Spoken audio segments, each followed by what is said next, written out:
What do you really want for your children? You want them to be happy, healthy, able to relate to other people, have the ability to set goals and to make good decisions.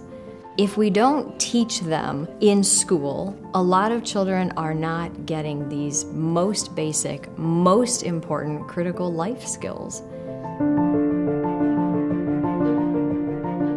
Our children are begging us for the right to believe in themselves and the right to be inspired.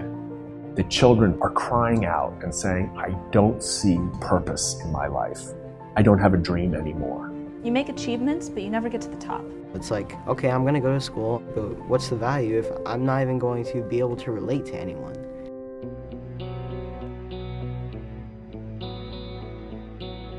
SEL is trying to bring a balance to the individual and what are the personal competencies you need to develop to be successful. How do you pull them all together so that kids can relate and navigate the world more effectively? There's a great demand, and it's a growing demand. I think it comes from all kinds of sectors. It comes from the business world, who believes that the biggest skill problem we have is not technical skills, it's the ability to work together with others. They want them to be collaborative, communicative, creative, be able to work in a group setting. And so for us, it's a huge part of that student's education.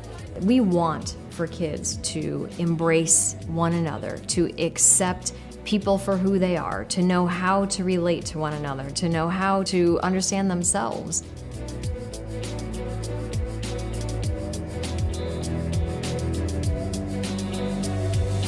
It helps me have a happier brain and be more efficient. Definitely straightened out my life.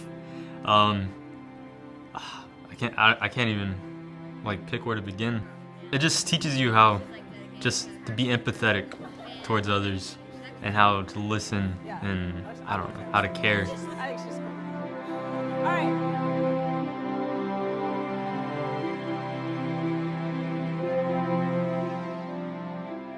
It's really about developing those attitudes, skills, and knowledge that allows a student and an adult to achieve that, that approach to how they will work as a person.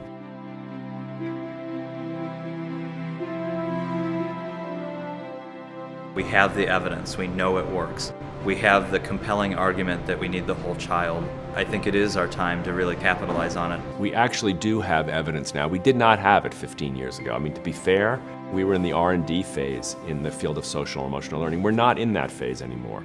Content is more and more of a commodity. Children own what they want now at very young ages. They will become self-directed. They can find out the dates of the Civil War without learning it from a teacher. So the question that they're bringing to school is, who am I? How do I work with you? How do we build a team? What is our purpose? Where do I fit? That nurture children to believe that it's worth learning.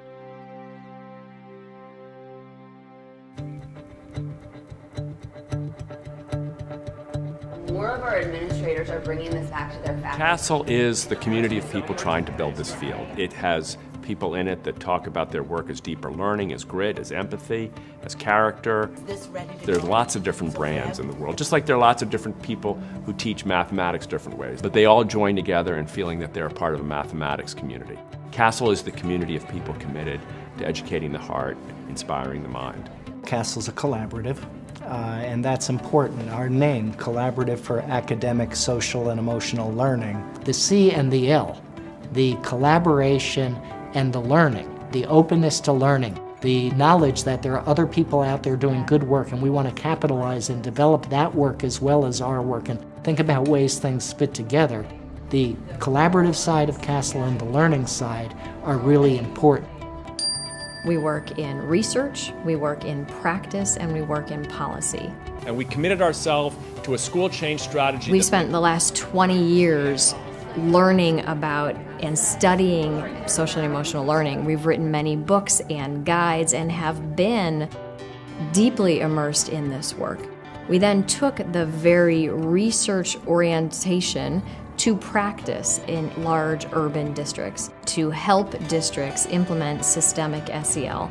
at the district level, at the building level, at the classroom level. It's exciting to be at a place in time where we as a country finally know enough about how kids are going to learn and learn best that it is making it possible for school districts to really embrace this work.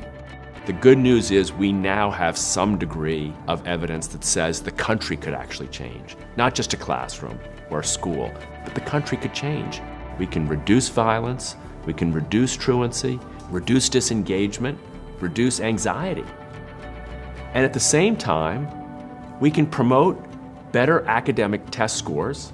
We can promote more positive sense of self. The only question isn't can we or how can we? The question is will we?